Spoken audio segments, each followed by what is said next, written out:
Alors bonjour, mon nom est Bruno Vaillancourt et c'est avec grand plaisir qu'avec mon collègue Jean-Benoît Aubé qu'on va vous parler d'entrepreneuriat. Donc l'atelier d'aujourd'hui, c'est démarrer votre entreprise, quelles sont les grandes étapes pour y parvenir. Dans cet atelier, on va parler de la personne la plus importante dans un démarrage d'entreprise, soit l'entrepreneur. On va vous expliquer un petit peu sa réalité. Ensuite, on va parler de l'idée. D'où viennent les idées lorsqu'on veut se partir en affaires. Le troisième point va être le besoin. Comment pour démarrer une entreprise à succès, il faut bien identifier un besoin ou une problématique qui va être assez importante pour que les gens soient prêts à payer pour avoir notre solution.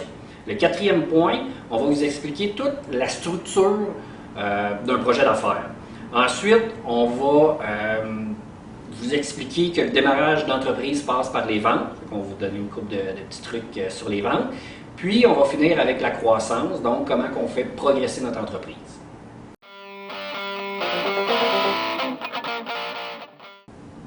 D'abord, on vous parle de l'entrepreneur.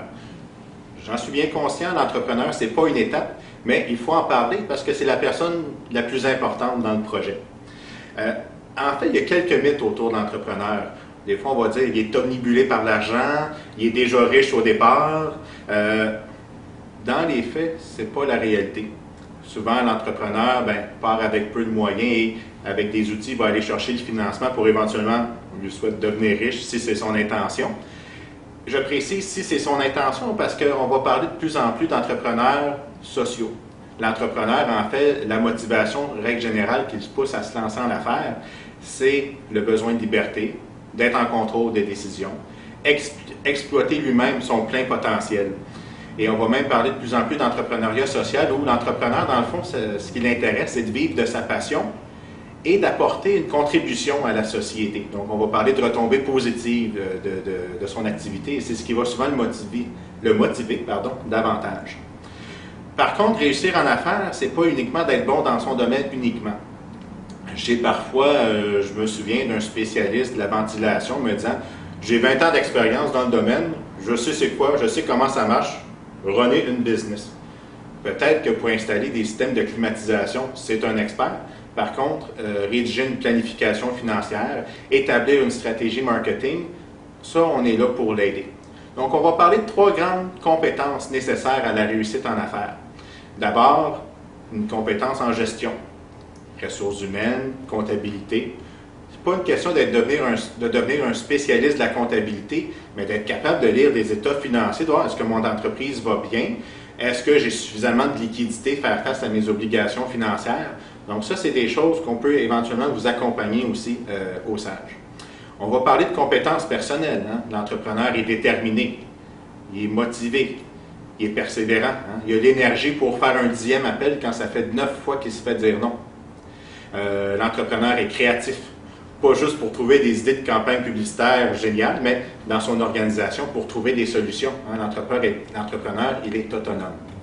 Donc, plusieurs grandes familles de compétences à tenir compte, c'est pas juste d'être bon dans son domaine d'activité. Et surtout, l'entrepreneur est porté à l'action. C'est ce qui va le distinguer d'un rêveur ou la personne qui a un paquet d'idées. L'entrepreneur, il passe à l'action. Peut-être que des fois, ça ne marchera pas, mais il va apprendre au travers de ces démarches-là.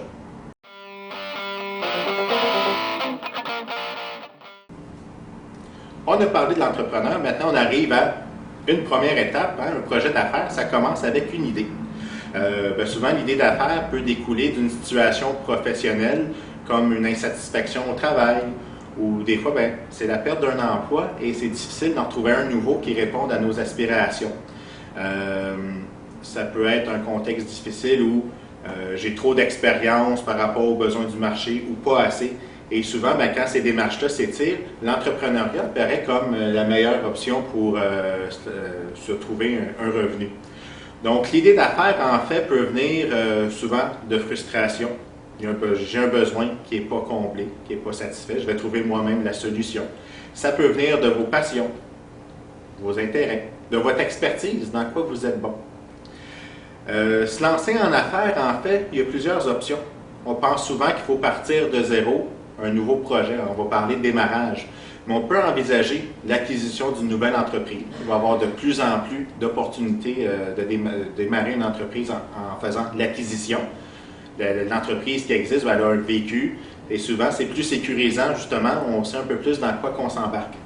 On peut y aller avec la franchise. La franchise, c'est idéal, c'est peut-être un peu plus dispendieux, mais quand on veut se lancer dans un domaine qui nous passionne, mais pour lequel on n'a pas vraiment d'expérience concrète, bien, le franchiseur va souvent proposer un accompagnement. Il y a un coût qui est relié à ça, mais en termes d'expertise, on est bien accompagné souvent là, dans le cadre de cette formule-là. Puis éventuellement, bien, ça peut être aussi s'associer avec quelqu'un qu'on connaît bien idéalement, que ce soit de la famille, peut-être un ami, qui a une idée d'affaires, mais qui manque peut-être un peu d'expertise. Hein? Je vous parlais de 3 grandes familles de compétences. Même si vous n'avez pas eu cette idée-là, bien, vous pouvez apporter une contribution significative au projet avec votre expertise. Hein? On va parler de complémentarité d'expertise à ce moment-là. Donc, différentes façons de se lancer en affaires. Des fois, c'est un contexte social, changement de loi. Hein? Ça peut être un changement technologique. Je pense entre autres aux téléphones intelligents qui ont ouvert la porte à un paquet de projets d'affaires qui consistent à développer des applications pour cet outil-là. Donc, soyez alerte, soyez sensibles. Des fois, c'est un produit qui existe dans un marché qu'on veut implanter dans un nouveau marché. On va le voir souvent avec des entrepreneurs immigrants qui sont nostalgiques des desserts de grand-maman, qui vont dire, bien ici, ça n'existe pas, bien, je peux le proposer, bien, je pense qu'il y a un intérêt pour ça. Donc, on peut être créatif, il y a différentes façons d'identifier des opportunités. Le plus important, l'idée doit répondre à vos besoins. Vous avez une définition de qualité de vie et ça doit répondre aussi aux besoins du marché. Un dernier élément à considérer avant d'aller plus loin quand on traite de l'idée, c'est de se questionner, est-ce que votre idée, elle est légale? Hein, si on ne prend pas le temps de soin de le valider, on peut perdre énormément d'argent. Donc, est-ce que dans mon secteur d'activité, il y a une question de zonage? Est-ce que ça prend des permis spéciaux pour opérer? Est-ce que mon activité est régie par un ordre professionnel? Il y a des ressources, il y a des organismes qui peuvent vous aider pour ça. Il y aura entre autres Info Entrepreneur, qui est un service entre autres de documentation. Vous avez les coordonnées à l'écran. Il y aura éventuellement aussi le Barreau du Québec qui propose notamment des interventions par téléphone. Et vous pourriez aussi considérer les services de l'Association du Jeune Barreau de Montréal qui propose entre autres des rencontres gratuites d'1 heure avec de jeunes avocats.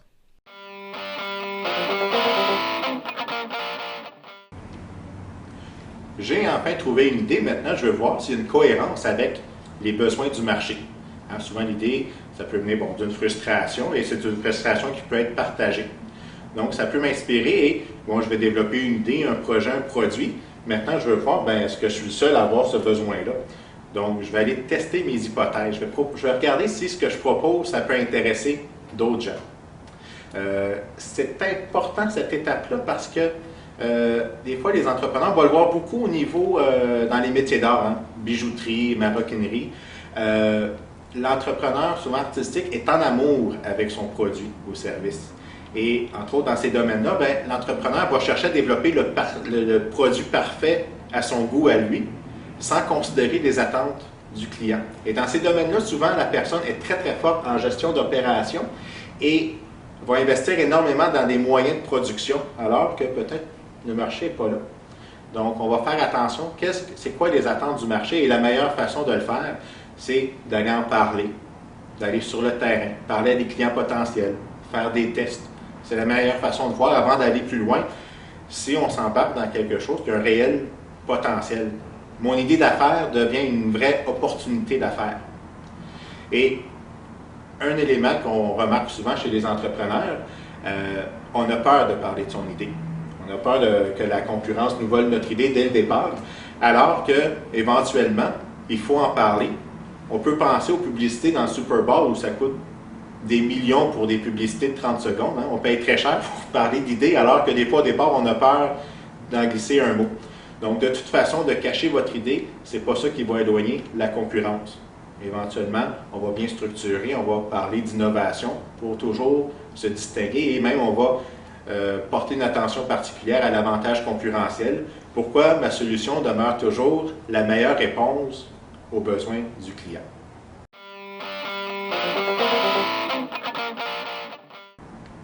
Mon collègue Bruno vous a parlé de l'entrepreneur, l'idée et le besoin ou la problématique du marché qu'on doit combler.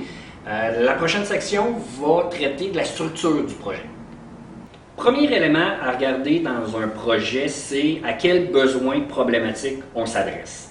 Le défi, c'est de viser quelque chose de très précis, de quelque chose d'assez important qui va faire en sorte que notre clientèle va être prête à payer pour notre produit ou notre service. Donc, l'ensemble de notre structure va être basé sur le besoin et ou la problématique auquel on s'adresse. L'entrepreneur, ce qu'on veut savoir, c'est est-ce qu'il y a un lien entre l'entrepreneur et le besoin ou la problématique auquel on tente de résoudre. Donc, la question qu'on se pose, c'est est-ce que l'entrepreneur a les compétences suffisantes pour partir le projet, pour démarrer le projet.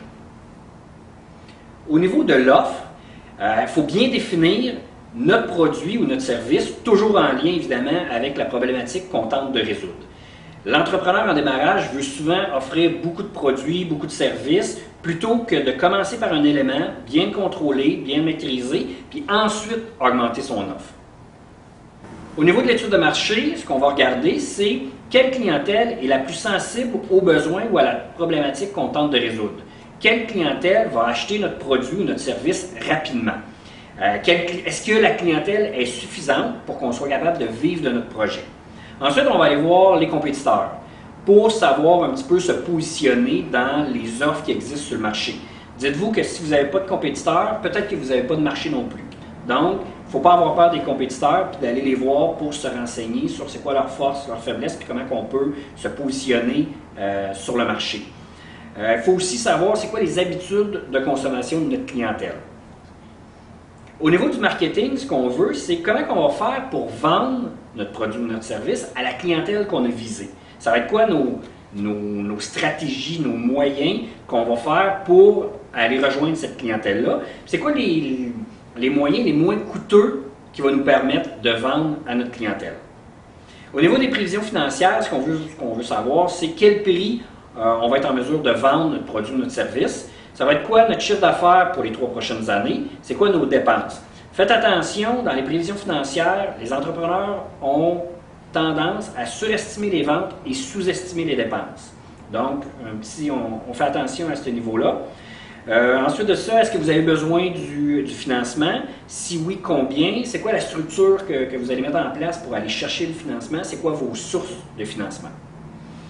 Au niveau des opérations, ce qu'on veut savoir, c'est est-ce que vous avez besoin de machinerie, de matériel? Combien de personnes vous avez besoin pour faire en sorte que votre projet va fonctionner? Est-ce que vous avez besoin des ressources informationnelles comme les brevets, droits d'auteur ou autres? Ce qui nous amène à la cohérence. Est-ce qu'il y a une cohérence entre l'entrepreneur qui veut démarrer un projet et l'offre qu'il va offrir à sa clientèle? Si je veux partir un café, puis que j'ai jamais travaillé dans un café où je connais rien dans le milieu de la restauration, mais je suis peut-être pas la meilleure personne pour partir le café. Donc, une stratégie qui pourrait être envisageable, c'est d'aller travailler dans un café pour ensuite partir notre propre café. Donc, l'importance entre la cohérence de l'entrepreneur et du projet, c'est quelque chose qu'on doit analyser. Est-ce que l'entrepreneur a les connaissances pour exécuter le projet? C'est important là, de valider le tout. Le besoin ou la problématique que vous allez choisir, votre offre, que ce soit un produit ou un service que vous allez développer, la clientèle que vous allez décider de viser, puis les moyens pour rejoindre votre clientèle, ça c'est votre stratégie.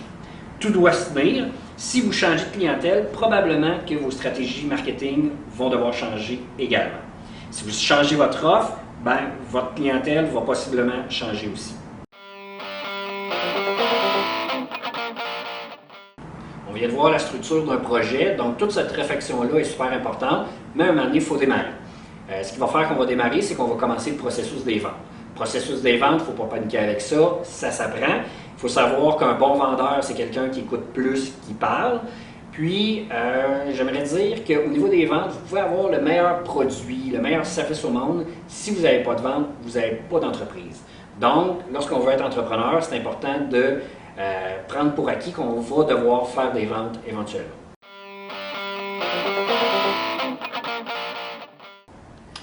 Le projet, il est démarré. Les ventes sont démarrées. Arrive maintenant le défi de la croissance. C'est pas si simple que ça, la croissance. En fait, un des défis, c'est, au départ, on a clarifié ses besoins, on a clarifié sa vision. Où est-ce que vous voyez dans 5, 10 ans? C'est quoi les étapes que vous avez envisagées pour atteindre vos objectifs? En fait, le défi de la croissance, c'est de ne pas perdre de vue son objectif, mais c'est aussi d'être capable de s'adapter à une réalité, un environnement qui change. En fait, au départ, il faut savoir que 80% des échecs d'entreprise, ce n'est pas parce qu'il n'y a pas de marché, c'est que la personne n'était pas prête à se lancer en affaires. Elle n'a pas clarifié sa vision.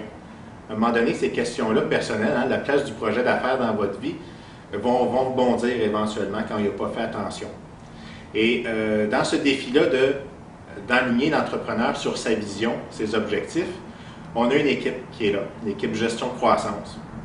En fait, l'équipe gestion croissance va intervenir en fonction d'un outil qui s'appelle la roue de la croissance. Dans le fond, la roue de la croissance est un outil qui a été développé à partir de l'expérience terrain d'une équipe multidisciplinaire de conseillers dans le domaine de la gestion. Et les interventions vont s'orienter autour de 4 grands axes. Au niveau de l'innovation, comment vous allez maintenir votre compétitivité. Quand nous, on n'évolue pas, la concurrence évolue. Donc, comment, au niveau de l'innovation, comment on va continuer à évoluer. On va s'intéresser, évidemment, à l'évolution des ventes. C'est l'oxygène, on a besoin de respirer. L'entreprise a besoin de vendre pour perdurer. Donc, éventuellement, on va entre autres s'intéresser à ce qu'on appelle le repeat business. Comment on va générer des ventes récurrentes avec les mêmes clients. C'est intéressant de faire de la prospection, mais ça me coûte beaucoup moins cher de ressources de fidéliser la clientèle, générer des ventes avec les gens qui vous connaissent, que d'entreprendre des démarches de prospection. Donc, on va se réfléchir à ces questions-là. Éventuellement, l'entreprise va prendre l'expansion. Bien, la question des ressources humaines va avoir son importance et on peut vous accompagner dans cette démarche-là. Puis éventuellement, bien, il y a toujours un souci de rentabilité. Donc, il y a de l'accompagnement autour de ces 4 grands axes-là qu'on vous propose.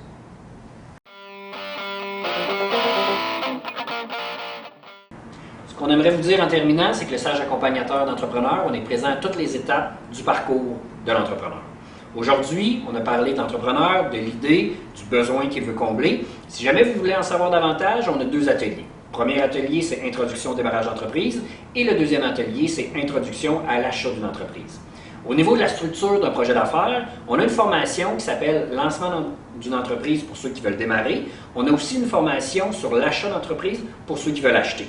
On a des ateliers qui entourent ces 2 formations-là, des ateliers médias sociaux, fiscalité, comptabilité, etc. Ce qu'on vous invite, c'est d'aller voir sur notre site web si vous voulez en savoir davantage. On est aussi le gestionnaire de la mesure de soutien au travail autonome, qui est, en fait, c'est de l'argent que le gouvernement octroie aux entrepreneurs pour démarrer leur entreprise. Encore là, si vous voulez en savoir davantage, on vous invite à parcourir notre site web. On vous a parlé que pour démarrer une entreprise, il fallait faire des ventes. À ce niveau-là, on a un atelier qui se nomme « Propulser vos ventes ». On a aussi un département pour la croissance qui se nomme « Gestion croissance » avec un atelier qui s'appelle « La roue de la croissance ». Mais en terminant, il nous reste qu'à vous inviter à 3 kiosques qu'on vous propose. Un kiosque sur le démarrage, un kiosque sur le transfert et un kiosque qui se concentre sur les questions de vente et croissance. Bon salon!